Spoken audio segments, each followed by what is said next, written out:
Chers amis français, chers souverainistes, un pays, au fond, c'est un peu comme un arbre. C'est enraciné dans son terroir, mais ça envoie ses branches vers le ciel, dans toutes les directions. Ça nous lie à l'universel, mais en même temps, c'est toujours fortement ancré dans un certain territoire, dans son histoire, comme un pays, comme les individus qui constituent ce pays.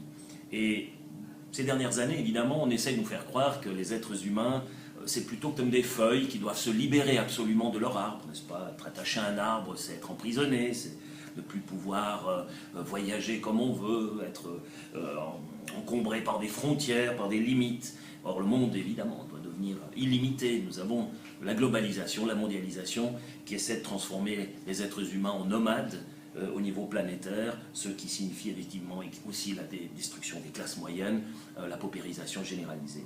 Parce que, voyez-vous, une feuille qui se détache de l'arbre, moi j'appelle ça une feuille morte.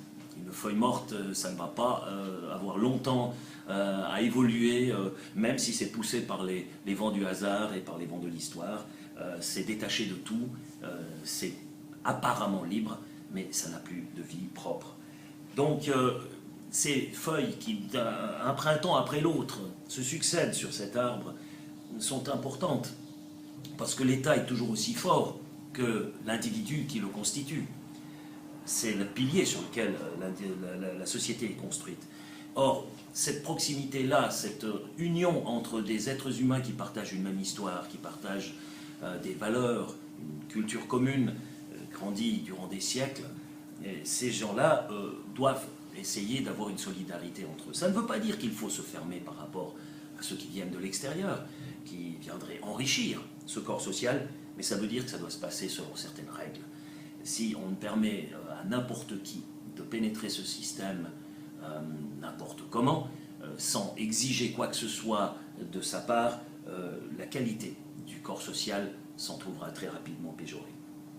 Ce qui est important pour ce corps social qui a cette histoire commune, qui a une identité très importante, c'est sa souveraineté. Sa souveraineté, c'est-à-dire de pouvoir déterminer aussi dans le futur son destin de manière autonome et ne pas être dépendant d'organisations supranationales qui veulent nous faire croire qu'elles détiennent seules la vérité, qu'elles savent ce qui est bien pour le bonheur des gens et de la planète. C'est de pouvoir décider en connaissance de cause, parce que, voyez-vous, une commune, ça signifie des gens qui sont ancrés dans leur territoire, qui peuvent décider parce qu'ils sont en connaissance de cause de la réalité du terrain. Souvenez-vous de l'URSS où toutes les décisions étaient prises de manière très centralisée et qui étaient totalement inadaptées aux réalités régionales disparates du pays. Nous avons en Suisse, pour renforcer justement cette emprise locale, cette emprise de la réalité du terrain sur les décisions politiques, nous avons instauré la démocratie directe. C'est une longue tradition chez nous et je sais qu'énormément de pays qui nous entourent, de citoyens de pays européens nous envient cette démocratie directe. Les Français ne sont pas les moindres à nous envier ce système unique au monde. C'est-à-dire que chez nous, le peuple, c'est le souverain. C'est lui qui a le dernier mot, c'est lui qui décide.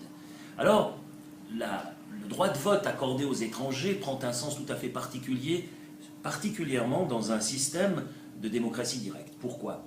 Parce que pour pouvoir décider de manière efficace, et en connaissance de cause, le citoyen doit avoir une certaine connaissance des fonctionnements politiques, des réalités économiques, doit avoir une connaissance de l'histoire et de la culture du pays dans lequel il est porté à co-décider pour son futur.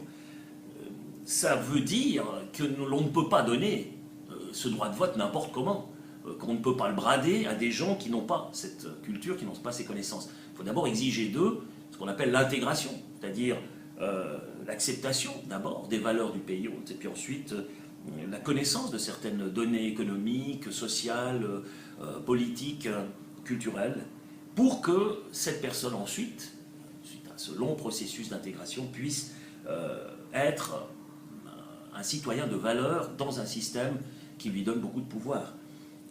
Négliger cela, eh bien, c'est courir le risque à terme de détruire la valeur même du corps social, puisque le corps social n'a de valeur qu'en rapport avec la valeur de chacun des éléments le constituant. Et quel est l'élément de base constituant ce corps social? Ben, c'est le citoyen. Si le citoyen est de qualité, s'il est responsable, s'il est autonome, s'il est souverain, s'il a une qualité humaine, une plus-value à ce niveau-là, eh bien, tout le corps social qu'il constitue aura une valeur. Si ce citoyen est une petite frappe, c'est quelqu'un qui pense surtout à abuser de l'aide sociale sans jamais contribuer à remplir les caisses de l'État, eh bien, je peux vous dire que l'État très rapidement dégénérera, et ce n'est surtout pas le but voulu.